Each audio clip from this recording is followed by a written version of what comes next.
Running Sentences presents The Hapless Nomadic Cook, Episode 7. One More Trip. Mugga has a new mission for Grubba, and it involves an old mysterious person in the woods. Grubba, of course, doesn't like the sound of this, but in order to stay with the tribe, he'll go and do what Mugga says. Plus, there's a promise of a new job when they begin their move. This is a work of fiction. Any names, characters, places, businesses, events, and locations within the story are completely fictional. Any resemblance to real, actual people, businesses, events, and locations as well is completely coincidence. This is also not meant to be taken as a historical document. It is a fictional story meant to be silly and weird. Please do not take it seriously as a historical document. Copyright 2021. Michael Hunnery. All rights reserved. Several days had gone by since the disappearance of Searcher, to which Grubba thought it was a good thing. He'd gone about his work cooking and doing anything that was needed, as Mugga had mentioned that a job shift might be in the work for him. His hopes lay heavily on being assigned as a scout or outlook, a person hurrying ahead to find their new home, since he did like to explore the woods and all. The weather was also changing, and it seemed to be that the foragers were returning with less and less each time. He was busy in the cook hut once again, doing his work. He exited the cut hut with a load of meat for cooking when he saw Mugga idly standing off to the side. It was never a good sign when the leader came down from his hill and was just standing around. Carefully, Grubba approached and decided he might try and walk past him. Grubba, Grubba, Grubba. Just the person I was seeking. I have a job for you away from the cook hut. A new job? Scout? Am I going to be a scout now? Well, sort of, maybe, kind of. And it does sort of involve scouting and doing the things you love, going out there and wandering about. Yes, I do love to go wander out and see what I can see. Yes, good. Now, if you'll come to my hut, I shall explain everything in detail. Why can't you explain it to me here? Mugga stepped up to Grubba and grabbed the man by the arm, smiling. Because it isn't something for others to hear. Now, off you go, drop the meat and get to my place, quickly. In the absolute rush, Grubba ran into the cooking hut, dropped the meat onto a log, and then was gone before either Nap or Journey could protest or question what he was doing, as he was out in a flash. His rush took him up to the top of the hill where Mugga's hut was. Ideas of a new job bouncing around his mind as he hurried up, but came to a stop when he caught sight of the town, which showed the first signs of being packed up. A move was definitely going to happen, and as some of the interior huts were being transitioned back to temporary ones, so that the wood pillars could be hauled with them to their next home. Still, a new job, and it didn't involve cooking, hopefully. Upon getting to the top, Grubba didn't bother looking around to see if this hut was being dismantled. Instead, the hopes and dreams of a job blocked his mind as he went straight for the door to Mugga's home. Inside, the usual sparse interior of the hut where Mugga stayed felt even more empty, though there was never much there in the first place, but now, with the extra furs mostly packed away, it had an extra empty feeling, because everything was moving. Grubba, on the other hand, decided that this was really down to the fact that the little ones were not running around anymore, as he moved to sit down next to the fire where Mugga was. The leader looked tired and lost as he stared at the fire, which Grubba glanced at to see nothing special. It was hot, and he scooted back a bit, just to get away. So, Mugga, this job, it is a secret. I know, that's why you told me to meet you here, right? Away from everyone? It's so secret that you can't tell anyone about it, okay? Okay? As you know, we're packing up to move on, but things, especially our valuable salt, have gone missing these past few days. It's all thanks to that stranger Searcher who went and stole some. Now I suspect someone in our little village is helping him steal more. I will find both of them, and I will do what I can to get back my salt. What I want from you, though, is to see the Witch of the Woods, a fabled woman who knows all the ins and outs of the woods and can help us get to Searcher. She knows how to find people. I want you to go and find this lady, to go and find Searcher. Also you can stop Searcher. Well, yes. So stop him from stealing. And if you succeed, there's no more cooking for you. You get to go be the little scout thing or whatever you said it was. Grubba eyed Mugga to see if the man was being truthful with him. There was no telling with him. He always seemed to be up to something. New things that always trying to improve the tribe. Grubba freely admitted that he'd been part of the tribe improvement efforts by bringing him in when he'd been lost his own tribe. I'll agree, but we shake on it so that you can't go back on your words. Mugga offered his hand and quickly grasped Grubba's before Grubba could even offer his, and heartily shook it. There is one last thing. You can't be seen leaving, because this needs to remain secret and unknown to the other tribe members. We don't need them getting tangled up in this mess, or finding out so that they can tell Searcher what's going on. No one is to know. Grubba stood up after having let go of Mugga's hand as best he could, and carefully exited the hut, wondering if things were just that bit too good to be true. He spent his time from the hut to the pathway through town, thinking about all of this. It was all simple, yet complex, as it made sense to have someone go out and find this Searcher. And the potential helper who was helping Searcher. Also, what better person than one who loves to wander about and explore, aka him. Still, his mind felt like something was off, but he could not put what it was to the forefront. And anyway, he'd arrived at the cooking hut, which was busy with the usual job of cooking, and so he rushed in to help do his job.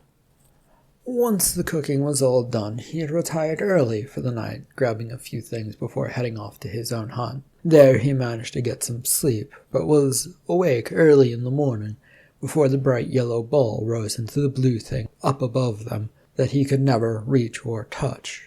He stifled a yawn as he emerged from his own hut into the cool morning that made him shiver. He figured that he would not need supplies, since he would make his best effort to return to town at late night. And so he just packed an extra fur and headed off towards one of the guard huts that rang around the village. He stole his way into a nearby guard hut, looking for a pointy stick to help defend himself with. The hut was empty, aside from supplies, much of which had been packed up, but there were still a few sticks around, and Grubba grabbed one for self-defense, then hurried out, not wanting to get caught and having to explain what he was doing with a stolen stick. With this in hand, Grubba had gotten to the edge of town looking to gather his bearings. He knew he'd had to go into the woods. Where to go once he was there, though, was not so clear. It was useless to wander around in there, as he might get lost, and he wasn't bringing any supplies to last him for the day, which might cause problems. So, he thought long and hard about how to attack where to go in the woods. But some noise from a nearby hut signaling that the early morning foragers were up and about getting ready for work sent him scurrying towards the woods without being able to think up of a plan. He, of course, did not want to get caught and questioned about what was going on, not after Mugga had promised so much to him. By some fortune, Grubba had found himself by a river that cut through the woods, and that had grown thicker as he wandered next to it. He'd taken to following it, heading upwards, with the thought that anyone who lived out here in this wasteland of trees and green and brown and grey was going to live near this, because, well, it's hard to live without this watery stuff. As he moved, he kept a tight grip on the pointy stick, careful to listen for any unfriendly animals, or monsters. Not that he was sure what those might be, he just hoped that whatever god he'd forgotten to pray to was on his side and wouldn't send these creatures to attack him. His walk up the river had taken up much of the time as he followed it on and on. There were a few stops to rest and relax when his legs started to hurt, but mostly he just walked, unbothered by anything. The problem was that he had emerged from the woods into a long grassy plains, and there was no sign of any woman of the woods, because there were no woods in front of him. They were all now a little bit behind him. Ah, crap. This doesn't look good. If I continue to follow this water, who knows where I'll wind up or end up. Plus, Mugga said she was in the woods. So... He looked backwards at the woods, and up at the sky as well, seeing that it was getting darker as the afternoon light had begun to fade to evening. He wondered if he should risk going back in, but realized as his stomach grumbled he had little choice, because he didn't bring many supplies. And so he either needed to get back to his home or find this woman. After a while, Grubba had stopped walking in the woods. His legs no longer wanted to go any further, and he wasn't sure if he could still see the grassy lands, but thought that they couldn't be far away from his spot in the woods near the river. And despite all of this, there was no going back. His legs were just too tired and did not want to keep going. The light, which had been bright, was quickly turning dark, and it was getting colder. He stretched his sore legs and stood up when a crackling of twigs behind him caused him to jump. "Who's there?" "The lady of the woods, and you?" "I'm Grubba, and I was sent to find you as my tribal leader needs help finding a person who ran into the woods." "There is no help to be had today or tomorrow. But since it is an odd time in the sky, I won't try and send you back through the woods to find your home. There are many creatures out at night." She tossed over 2 woven reed baskets, which landed at his feet. "If you will fill those up and follow me to my home, you can stay for the night before heading back to your wicked tribe." She had almost melted her way back into the woods before she'd finished saying this. Despite his sore legs, Grubba quickly grabbed up the baskets, dipping them into the river until they were full.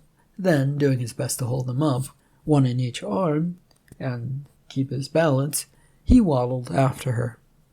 The dark woods and heavy foliage above Grubba made it hard to see where he was going. He was doing his best to juggle and keep a grip on these baskets of water. There was little he could do, and they always felt like they were tipping, as he could barely make out the shape of the woman as she disappeared between trees and the rocks that populated the woods, though he was doing his best to keep an eye on her. On he went as the ground seemed to be headed downward. Eventually, they arrived where the ground fell away sharply, into a cut in the ground which the old lady seemed to traverse easily down a stone pathway, and headed down into this cut. Grubba would have protested going down into some unknown dark space, but he had little choice, and a cold wind was biting at his arms, which was making holding the baskets even more difficult task. And so he followed, and found himself headed down a narrow path that the old lady was following. It went downward into the dark, but a semi-lit area was below them that he could kind of make out, and then, around another turn of the rocks, and following the path, he could clearly see at least 1 or 2 fires deeper down below. The whole thing was confusing, since he could clearly hear the water, what sounded like it was falling downward, but he couldn't really see it, and was he headed into this water, or why did she need 2 basketfuls of water when there was this source next to where she was headed? The old lady had come to a stop where the ground leveled out, and stood on flat grounded rock. She studied him as he did his best to make the last few feet down a rocky path, and then, once he was down, took both of the baskets easily off of him and marched off, leaving him shaking his tired arms. His whole body had started feeling rather heavy as he tried to look around. The darkness, however, of the area stopped this short, as the only thing he could see was bright orange and yellow flames from the nearby fires, and a few shadowy things moving about them in a sort of dance-like motion. After watching this for a little while, he decided that this was no longer any fun to watch, and it was very weird. And so he found himself tiredly walking past the large blazing fires, while still glancing over, taking in the sight of people dancing around them. He blinked, then blinked again to see if it was all actually happening, and that it was all actually there. But his mind didn't seem to care anymore, even as he blinked again. And he was about seeing a large hut. This one had a figure of an old lady standing in a rather large doorway, and so he headed for her. Inside of this hut there was a small fire going, and he entered as the old lady led him over towards a bit of straw in the corner. He plopped himself down onto it and was out in a minute. It took him a while to wake up the next morning and crawl out of the hut, to find that it was late in the morning when his body was still not entirely happy. Tired muscles and body weren't exactly happy with the way things had gone for him yesterday. He only made it a few feet before a stone was placed in front of him outside of the hut, and there appeared to be some food on it. None of it looked like anything he'd ever seen before, though, and he was reticent. And so he stood up properly, at least tried to, as everything hurt, to see the little old lady of the woods standing beside him. "Ah, I've been sent to find you." "I know. You said that last night. Now eat and be on your way. I won't help your tribe." "Why not?" "I don't get involved with matters of other tribes. Now eat and be gone."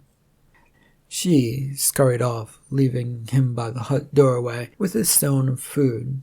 Grubba sank back down to the ground and began picking at things, trying them out. It was all mostly okay, except for the slimy brown thing he tried. It had no taste to it that he could find, and it was, well, slimy and slippery, and that sort of bugged him. Having had this little bit of food, he rose and looked about the place before heading off. He wanted to see all that this odd place had to offer and before heading home, so he could commit it to memory, and hopefully, when he returned the next day, he would have a much better idea of how to convince this old lady, or this witch of the woods, that finding Searcher was a good and noble task. He first headed to the fire pits, which were as massive as they looked last night. There was no dancing people around them now, though, nor anyone else, for that matter, was around the former fires. The place looked abandoned, aside from the old lady who was not far off, brushing some dirt into the stream. Having not seen enough of this place yet, he decided to head down the stream to see what else this strange cut in the ground had to offer, and where it was exactly leading, because he had never seen anything like this whatsoever. The ravine cut its way through the land, keeping about the same depth of more than a dozen feet high up to the woods above. He wondered how he'd never found this place before. He did like to wander about, and this seemed like a place he would come across. But then he'd remembered he'd been so busy cooking lately and helping that he hadn't had much time for such exploration, for any exploration. A thought that disappointed him as he followed the stream, watching it rush off down the ravine. It didn't take long to find where it was going, as the sound of rushing water falling greeted him. Grubba walked close to where the stream was, and as it bubbled and then burst its way down below, falling off into a little area, he wandered up to the edge to see a pool of water where the stream headed, fell into, and was joined by several other streams, all which seemed to emerge from the ground around, but showed no signs of being streams like the one he was following. Then he caught himself staring at the rather nice-looking pond below, or rather the nice-looking ladies who were all swimming about in the collection of water below. "I thought I told you to go!" Before Grubba could turn or really process this, he was hit in the back of the head by the little old lady. His balance not being the greatest, and standing on the edge of this rocky outcrop, he went over the edge, towards the pond below. With a splash, he found himself in surprisingly deep water. Then, in a rush, he kicked his legs and flailed his arms about to rise back to the top, as a bit of panic overtook him. When he crashed back to the surface, all he could hear was laughter and giggles of the women who had all swum away. He looked up at the old lady who was peering down from above. "I am free to do as I wish, old lady person, old witch of the woods. I don't have to follow your orders simply because you said go away." The old lady disappeared, and so did the voices of the women, which was fine, as he did his best to float along, keeping his head above the water. But it also felt like he was being moved, and turned around in the water to see where he might be going. Except this did not look good. He seemed to be headed towards a dark cavern with more rushing water. So with all of his strength, Grubba hurriedly slapped at the water to get it to move him and his body towards the shore. A task which he was semi-successful at. It did pull him a bit down the way, but he managed to get to the shore. Having gotten to the edge of the water where things seemed to pull at him less, he relaxed a bit as the ground rose to meet his feet and he could stand. Able to do so, he rose slowly and looked about some more. He could just about make out that the ladies who had been in the pond before were retreating up a pathway to get up to the ravine. He slowly shook himself off from the water and headed that way. He clambered up the path that the ladies had been on and found himself on the other side of the stream that he'd been on. Crossing it looked like it wouldn't be the greatest idea, as he couldn't tell how deep it would be, and judging from the little pond, it might pull him over the waterfall and send him into the dark cavern. And that, well, it seemed kind of fun. It didn't seem like it would do what he needed it to do, and he needed to get back to his town, or to convince the old lady that she should help him out. Neither seemed like they were going to happen today, with the way things were going. So he hurried along this side of the ravine, looking for either a way across or up. Grubba found himself a good ways up the stream, and could see the huts from the little encampment where he stayed last night across the way. The rocky ground as he was crossing was not great on his footing, and kept biting at his feet, but this seemed to have come to a stop. And he came to a stop as he looked for a way across or up, and was still not having much success. Then, out of a dark cavern in the wall of the ravine, emerged Vaca, holding a few big grey rocks. He, too, stopped when he saw Grubba. "Grubba, what are you doing here?" Trying to find the lady of the woods, the witch of the woods, I was trying to convince the lady of the woods. "Oh, I know her. She's such a fun person to know.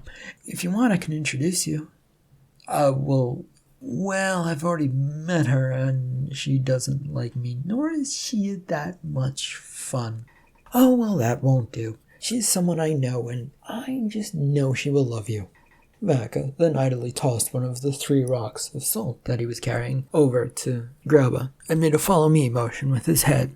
Then, without saying much more, he headed off further upstream.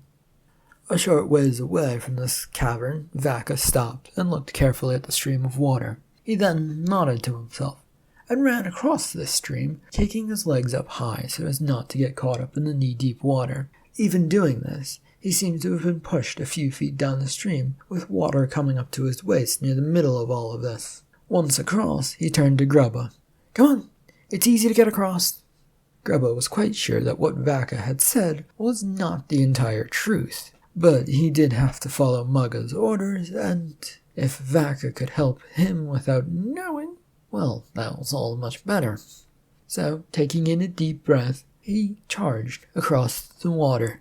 Though he didn't bother to kick up his legs in the same way as Vaca had, and just surged as far forward as he could. Grubba found that the water did take him a bit downstream, but not nearly as far as Vaca had gone, and was soon on the other side. The duo then turned to head up towards the little hidden village in the ravine.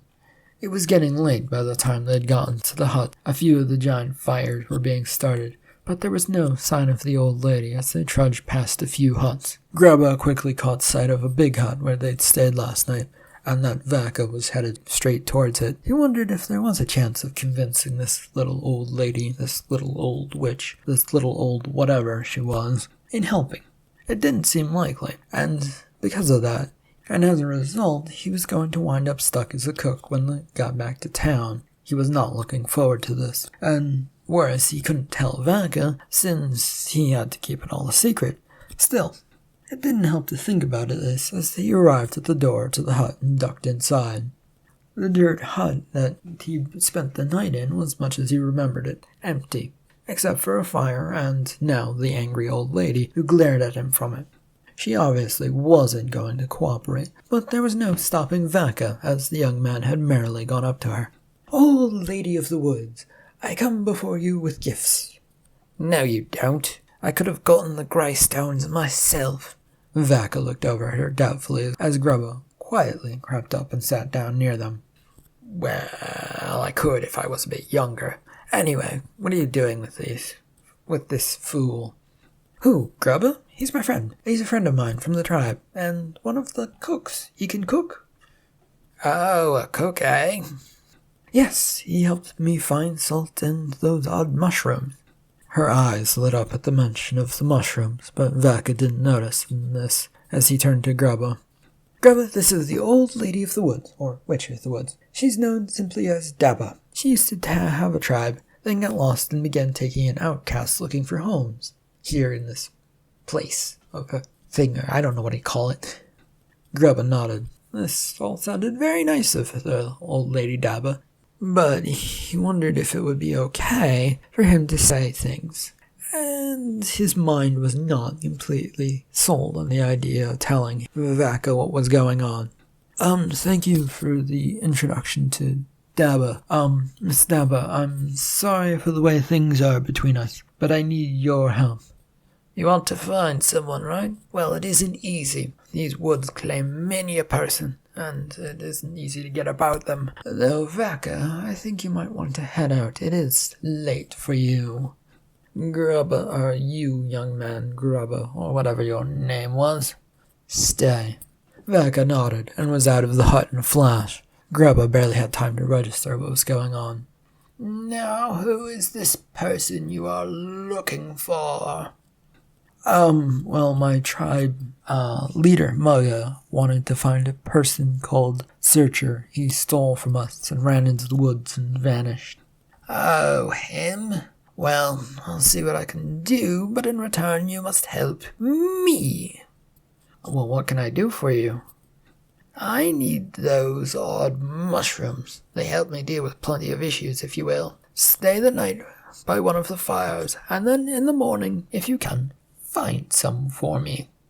Grubba nodded, and then she shooed him away with her hands, sending him out of the hut. The dark night was filled with the towering flames from the fires, which Grubba found himself drawn to. There were no dancing ladies around this time, which he found a bit disappointing, but fine as he settled as close as he dared to one of the fires. It was very, very warm, and they were casting heat pretty far away, and with nothing else to do, he relaxed as it burned away and lay down to simply enjoy the heat during this cool night. The night passed and quickly became morning, with the sun finding its way down into the ravine and right onto Grubba's face. It had awoken him, and he found himself alone, his stomach grumbling and a parched mouth, to which he used the nearby stream to quench his dry mouth. And with that done, he found the nearby trail and headed upwards in the hopes of locating these wild mushrooms. It took him most of the morning to make it back to the area where the Lady of the Woods had found him almost 2 days ago. Once back on familiar terrain, though, he began his search for the depression of ground where he'd stumbled on the mushrooms. Then corrected himself. Bounce had first stumbled on them. He had then followingly stumbled onto them in an accident. He did his best to find his way along this river of a stream, or just a river, he couldn't decide what to call the rapidly moving water, and continued his look for odd mushrooms that he knew should be somewhere in this small area, in an indent maybe. He wandered a bit this way and that, and then promptly tripped over and into an indent in the woods. The fall only dropped him to his knees, but the area was familiar, and he found it looked like the one where he'd found mushrooms before. Hurriedly, Grubba, along his knees, dug deeper into the indent in the ground, his hands and eyes searching for mushrooms, but there didn't appear to be any as he scrambled about the entirety of the space. "Excuse me." "Gah!" Grubba jumped at the unexpected voice and spun about as best he could on his knees. This didn't go well, as he half twisted himself around while still trying to remain where he was, all so that he could see a young woman with a basket standing above him. "Oh, you're the one Dabba sent out. I see, so you must be looking for something for her, otherwise she would have just sent you away." Yeah, you're one of the ladies who were dancing with the fires and are part of, Miss Dabba's collection of people, maybe?" "Yes, I'm Luta, by the way, one of the lost ladies of the woods, who helped Dabba and helped maintain our little home. What did she send you out here for?" "Mushrooms. Little odd mushrooms." "Oh, I think I saw some over near another such space like this one. I can show you." Before she could finish her grunts, Grubba was back out on his feet and out of the indent. He found himself beside her, waiting for her to show him the way. They'd only gone a few feet away when they ran into the next indent in the ground. This one had many gray-headed things that grew out from this little dirty spot of darkness. "Thank you so much." He was once again on his knees, and now looking over these mushrooms to see if they fit to what he knew to be the odd mushroom. His major problem was that he wasn't sure he remembered exactly what the odd things looked like. It was a mushroom shape, of course, and a bit small, but other than that, he couldn't come up with a clear picture of it in his mind, since it was all a mess and so much had happened recently. And so he grabbed up all the different mushrooms that he could see, at least 2 of each, and then rose from the ground with his arms filled with the fungi, and turned to Luta. Thank you once again, I shall be going." And he then set off towards the stream, or river, or just fast-moving water, to get his bearings once again. Having taken his time to find his way, and having a decent idea of where he was going, Grubba managed to make it back to the ravine, except he wasn't sure if he was on the right side to get down to the little village or not, as he was sure that when the cut in the ground was on his right, there should be a pathway down.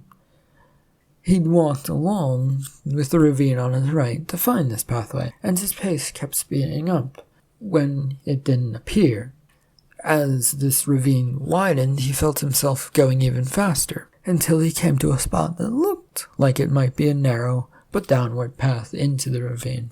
It seemed wrong, though, but he couldn't make up his mind, as he could only really remember clambering it up this morning, and there was no sight of any huts or fires or anything to give him an idea of where to go. Still, it was downward, and down was down. Panic began to set in as he went downward, though. None of this felt right. He loved exploring and all, and so this was an exciting and fun thing to do, and nerve-wracking at the same time. But if something were to happen to him, there would be no one to come searching for him. He looked about the dark place to listen for the sound of water or to see if any huts came into view. The only thing that came back to him were the chirps of the flying creatures and a few squeaky things that hopped along the ground. He hoped that this was the right way. Once fully down the little rigid pathway, Grubba found solid rocky ground on his feet. It was familiar yet different, as there was no water here. Plus, it was much darker, and the late afternoon was not helping much. And up ahead, things seemed to disappear into a dark, covered cavern of a spot. Grubba looked about the sky to see where he stood with the bright ball that made things warm. It was headed towards leaving for the day. With little choice and no hope, Grubba found himself hurrying forward. The light of the sky barely cast its way into the dark interior of the cavern he found himself in. His steps made heavy noises, and the sound of other steps followed him wherever he went, and so he stopped and looked around. It didn't feel right. "Hello? Hello? Hello? Hello? Is someone there? Is someone there?" The softness of the returning grunts and familiarity of it crawled up Grubba's spine. He decided his best course of action was to conquer the rugged rocks in front of him that led upwards, since he could not go forward any more. He also swore that he could hear the sound of water rushing about not too far off. Doing his best to grab at the pointy rocks in front of him, he went up, not noticing when the jagged points and edges hurt his hands as he clambered upward, trying his best to hold on to the mushrooms. He continued his climb upward, high as the stone would allow him, and as he desperately held on to his mushrooms, all that much harder. He knew he'd lost a few of those along the way, but there was little he could do about it right now, and instead he worried about what was in front of him, because the top of the cave was right there, not allowing him to go any further upward or in front. The only way to go was his right, on a narrow rock that crossed over some noisy water below. Doing his best to balance himself, Grubba walked, in more of a kneeled-over fashion, to the other side, with one hand down feeling the rock in front of him, and the other desperately still holding on to those mushrooms. And then, when he managed to get to the other side, he dropped down onto some firm stone below, and followed this towards a bright light coming from nearby. He emerged from this cavern in the dim light of evening, and he found, from what he could see, a pool of water in front of him, with a waterfall above it, and the water heading into the cavern he'd just come out of. It looked, as far as he could tell, like the one he'd been pushed off of by the old lady of the woods, or the witch of the woods, or whatever she was going by these days. And so, excitedly, he found a little pathway that could lead up on the right side, and was hurrying, clutching at the last of his mushrooms, as he headed for what he hoped was a hidden encampment. The blaze of fire and smoke could clearly soon be seen just off in the distance, as Grubba rose from this little pathway onto this other level of the ravine. This caused Grubba to look carefully at the fast-moving stream. He was searching for the spot that Vaka had shown him where they had crossed. The last sunlight, however, was not giving him much hope that he could find it, and he gave up and just decided to rush as best as he could across. The stream once again pulled him further away from where he started, but he got across, losing only a few more mushrooms. And once safely across, he looked down at what was once a fairly decent armful of the things. He had about half left, and most of were the smaller varieties, which he hoped was the right ones. Eventually making his way across the ravine and into the little hidden town of huts and fires that were roaring away, he ignored all of this, as he sought out the home and the hut of the Lady of the Woods. He had locked eyes on it and was marching straight towards it, doing his best to just go. Exhaustedly, his journey came to an end as he made his way over to the fire in Daba's hut. She sat looking very pleased by it, and Luda was next to her as they munched on mushrooms. Grubba could only look at them tiredly before making his way towards them. He sat down and dropped his mushrooms in front of the old lady. "I did my best to find your mushrooms, but I don't remember if I found the right one." "Luta also found the mushrooms." "Well, we ran into one another, and we did help one another find them. He actually found them. I heard him crashing about in the woods and went searching, and by the way, Mr. What took you so long to get back here?" "I didn't know the route back and wound up taking the long way of the other ravine that through the cavern. It was a maze of a place I don't know." "Well, I suppose you did bring me back when I asked for him, so I will be kind and tell you that Searcher is probably already moving upward. He'll be following the warmth of the sky that most people follow when it gets cold around here, though he will probably stick closer to the bigger tribes now that he's annoyed yours. Now, once and for all, go away." Grubba did his best to drag himself from the fire and the hut, even though the long day had taken its toll on him. He managed to get to the door and felt a gentle hand helping him out. Outside of the hut, he still had a bit of trouble standing up from his tired body of wandering all over the place and holding onto mushrooms and climbing up and down rocks, and found that he was helped by Luda, who was offering a simple smile as they carefully made their way over to one of the bonfires. The heat coming off of the big flames was very welcoming feeling to Grubba. "Oh, that's very nice. By the way, is this village only for, the ones that carry babies, let's say?" Luda's grin grew as they got closer to the fire. Well, yes and no. We mostly accept the body type that produces babies, as you said, but occasionally we have the others stay here, but never for very long. I see. It is a nice place. Well, aside from all the dancing and the climbing in and out of the ravine, I suppose. That seems like a bit much to keep doing. All of it, really. They'd stopped and sat as close as they dared to one of the fires. Not close, but enough to enjoy the warmth that it produced, without feeling like they were being burned or singed. Luda seemed to be considering Grubba's statement as he watched the fire. This is a place where our god protects us, so we need to stay in this ravine to protect ourselves from what they have to offer. She turned to him when he didn't respond right away to see he'd fallen asleep. When he got up the next morning, he quickly bid farewell to Luda and the old Lady Dabba as he set off for home, this time with a much better sense of where he was going, and was marching through the woods on his way there. The stream of water had already directed him in the direction, and it should be straight, mostly, shot once he found that. It still took him some time to get out of the woods, and the bright ball of orange was headed the opposite way when he got to the edge of the woods. But he was thankful that he got there. And could see what looked to be the huts of his little village. It felt good to be back, even though there seemed to be little activity about the place, and as he walked closer. A panic soon began to rise in Grubba as he got closer to the place where his tribe had been staying. What had looked like huts and workspaces for the tribes now looked like they had their wooden stakes, frames, removed, and were just lumps of dirt that stood tall on the ground. The panic got bigger and bigger, and the fear of having been abandoned overtook him as he ran into the encampment. In his panicked run deep into the town, Grubba found himself at one of the few spots he knew well, the cook hut.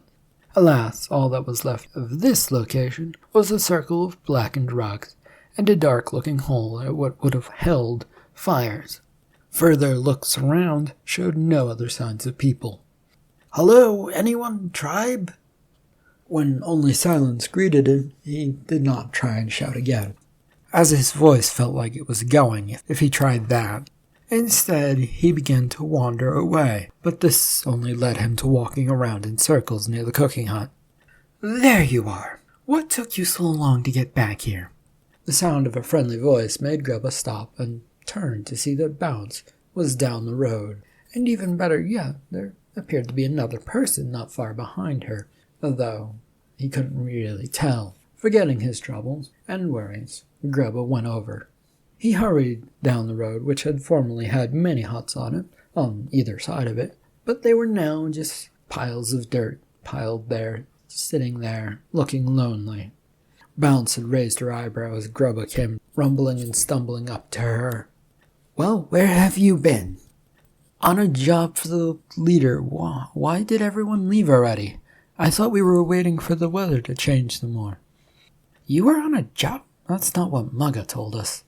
She turned and began heading away from him towards the other figure, and he found himself following, trying to get a good look at the other person who was huddled near a small fire and had a mound of a former hut next to her. They were soon next to Journey, who had some food cooking by the fire, and looked over at them as they approached. She stood up and offered a hug to Grubba, who took it, surprised, and the three then sat down by the fire. Mugga told Grubba that he was on a job. "What?" Journey looked sharply over at Bounce, confused by this, and Grubba wondered if he should tell them what the leader had sent him to do. Man, it was supposed to be a secret, but the man wasn't around, and he may have been abandoned. "I was on a job to find where Searcher went to. That was what Mugga told me to go do. To do this, I had to go find the old lady of the woods, by the name of Dabba." This drew both glances from Bounce and Journey, although Bounce seemed more interested. "Why did he send you out there?" "I guess he wanted to track down Searcher and get his salt back. Also, apparently she knows everything that goes in on the woods, so to seek her out and find this man seemed like the thing to do, I guess. Journey was shaking her head now and tending to the meat. Bounce wants to know why you, not why this happened, why you were sent out. He promised me that I could change jobs at the next stop, or next home. So, should we get moving to that next stop, or do you think it is too late today? The two women shared a look before Journey found her voice first. Well, it's late, but there is something else as well. Bounce edged her way a little bit closer. Yes, it isn't very good, Grubba. He felt a sinking suspicion hit the bottom of his stomach, and then promptly bounced right back upward. They've left me, or they're leaving me here. Mugga put it to a vote, and also claimed that you left of your own will, and you wouldn't be coming back because you were in league with Searcher. Me and Bounce voted to wait to see if you'd come back. Everyone else just voted to go, and so they went.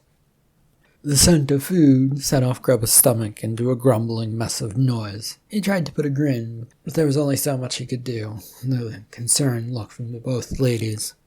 Well, that is a bit much to take in, but why don't we eat and then we'll figure it all out tomorrow. He grabbed a stick with some meat on it and set about eating it to fill himself, while trying not to take too much since it would be rude. The three were soon filled with food and were then decided to fall fast asleep in the dying embers of the fire.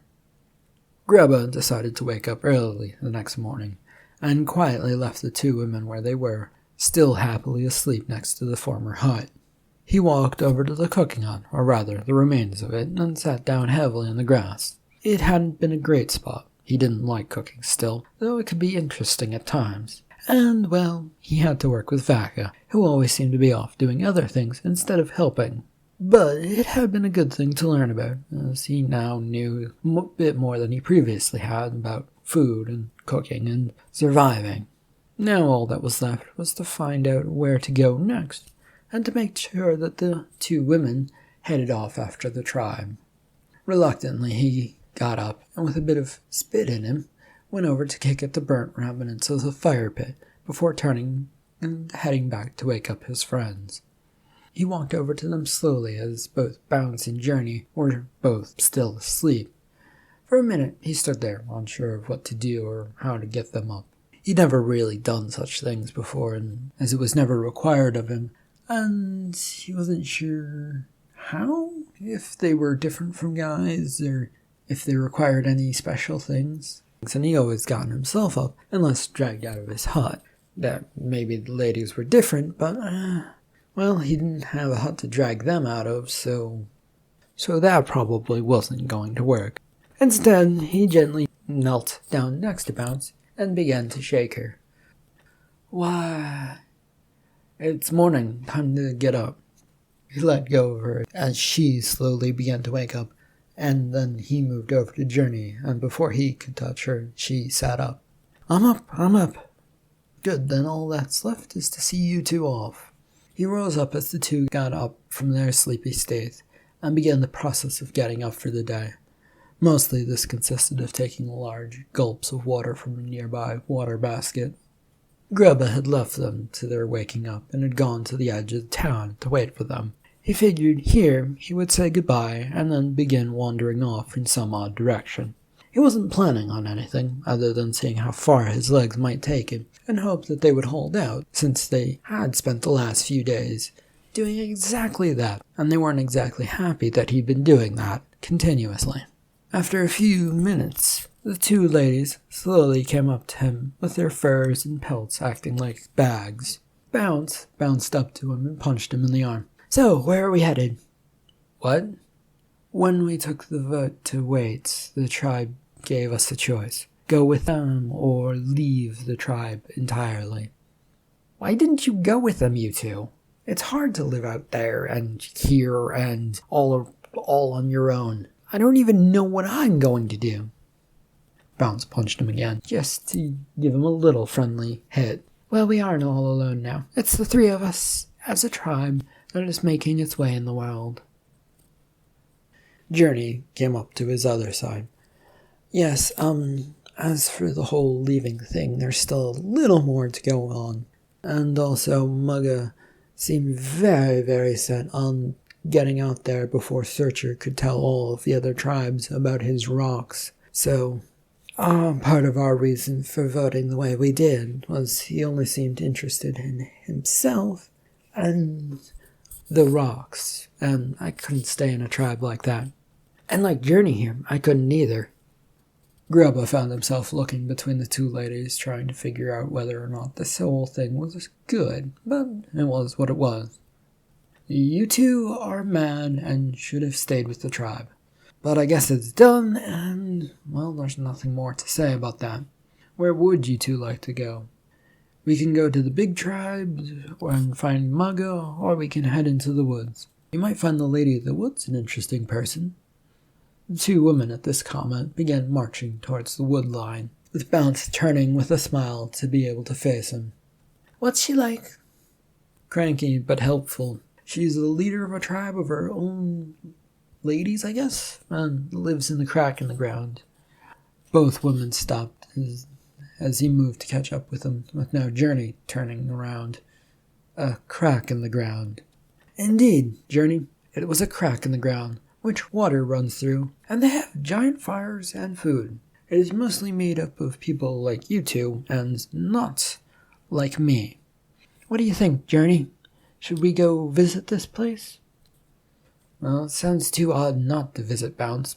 Come on, Grubba, you need to lead us to this place, so that we can go see it. The two women decided that they should begin running ahead of him, and Grubba grinned. It was nice to have the two with him, and he began sprinting after them as they led the way. End of episode 7. The end of the Hapless Nomadic Cook. Thank you for listening.